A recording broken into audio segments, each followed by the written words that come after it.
aussi pour les personnes qui, la richesse, s'il vous plaît, euh, soyez respectueux des personnes qui gagnent de l'argent eux-mêmes. Soyez respectueux des gens qui gagnent de l'argent. Soyez respectueux de leur travail. Soyez respectueux des TikTokers, des gens qui sont commerçants, des gens qui font leur business. Soyez respectueux des mots et du travail.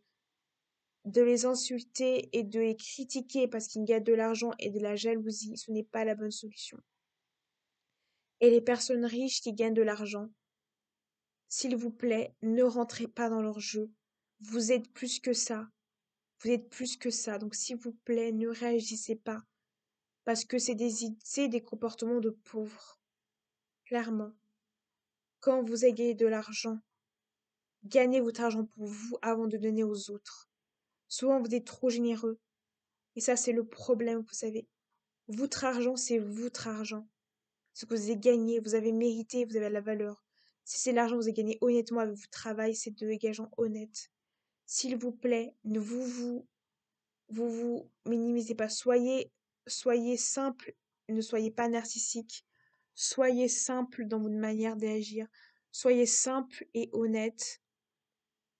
Et soyez respectueux des personnes qui gagnent de l'argent honnêtement. Parce que les gens gagnent honnêtement l'argent. Soyez respectueux, ne manquez pas de respect à ces personnes-là. Et il y a des personnes qui sont bien sûr pauvres, mais qui peuvent gagner beaucoup d'argent parce qu'ils ont fait des économies. Il n'y a pas que les gens riches, il y a aussi les gens pauvres qui peuvent gagner de l'argent. Et des personnes qui sont d'économie, qui sont dans le milieu social économique, il y a un milieu social différent. Et oui, oui, les personnes en difficulté touchent les RSA ou les aides. Et c'est pas parce que on a les aides en handicapés, en personnes en LGBT que ça veut dire qu'on ne mérite pas ces aides. Et ça, j'entends beaucoup ça. Non. C'est pas parce qu'on est, bien sûr, les personnes qui font une entreprise ont des impôts. Tout le monde a des impôts. On a tous des impôts. C'est pas parce que les riches qui ne gagnent pas d'impôts.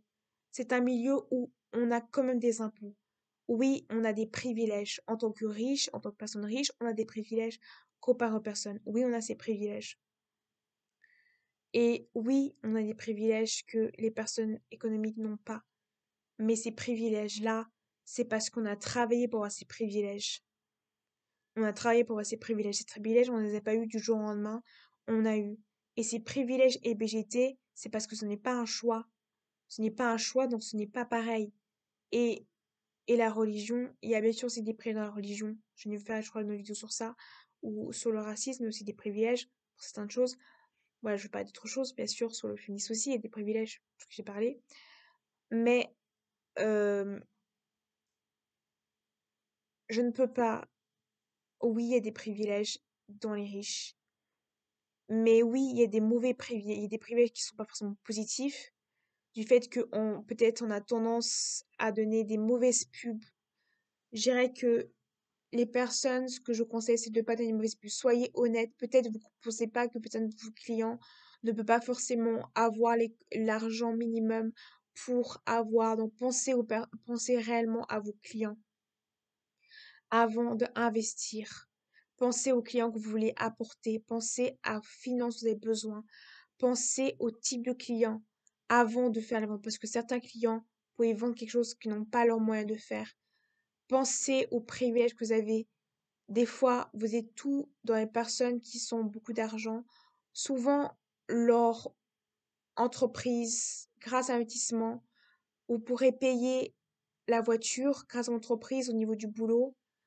Vous pourrez payer votre entreprise grâce au boulot. Vous pourrez payer vos lunettes grâce à votre travail. Vous pourrez payer votre appartement grâce à votre travail.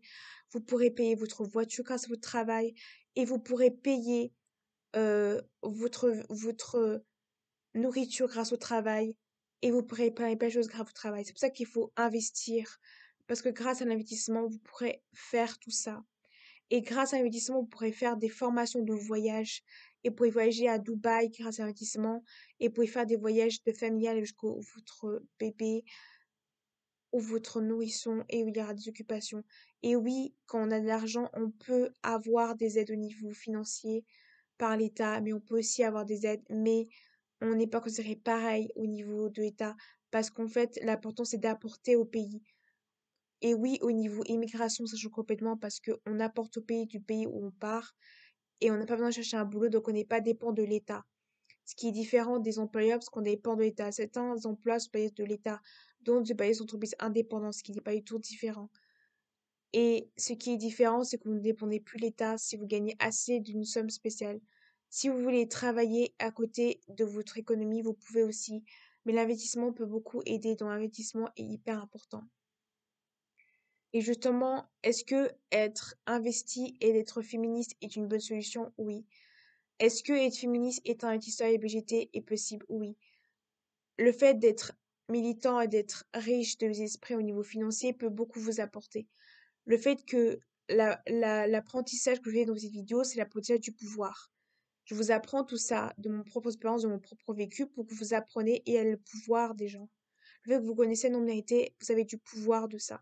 Le fait que vous connaissez l'économie, vous avez du pouvoir sur ça.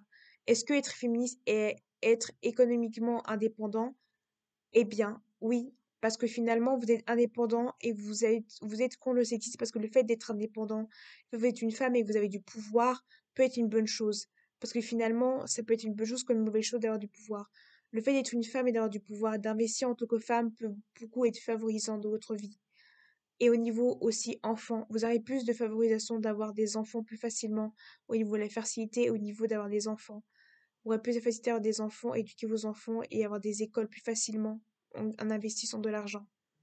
Et vous pouvez investir avant le tour de votre enfant l'argent et investir pour votre enfant, futur enfant, ce qui est très bien aussi.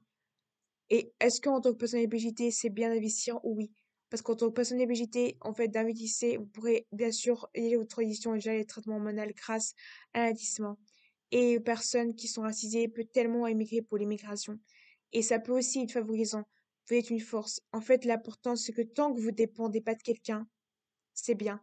Tant que vous déposez questionnement, vous ne pouvez plus parler de dire. Parce qu'on n'avait pas de valeur, donc vous n'avez pas à dépendre de quelqu'un. Tant que vous ne dépendez pas de quelqu'un, tout ça. C'est pour ça que c'est hyper important que je vous apprenne tout ça pour ne pas tomber dans le piège de la société non-même et de ne pas être un mouton. Je vais vous apprendre des problématiques comme ça pour que vous ne soyez pas un mouton, pour que vous ayez un impact et que vous ayez le pouvoir dans la société en elle-même. Voilà. C'est tout pour aujourd'hui, c'était Pacifique.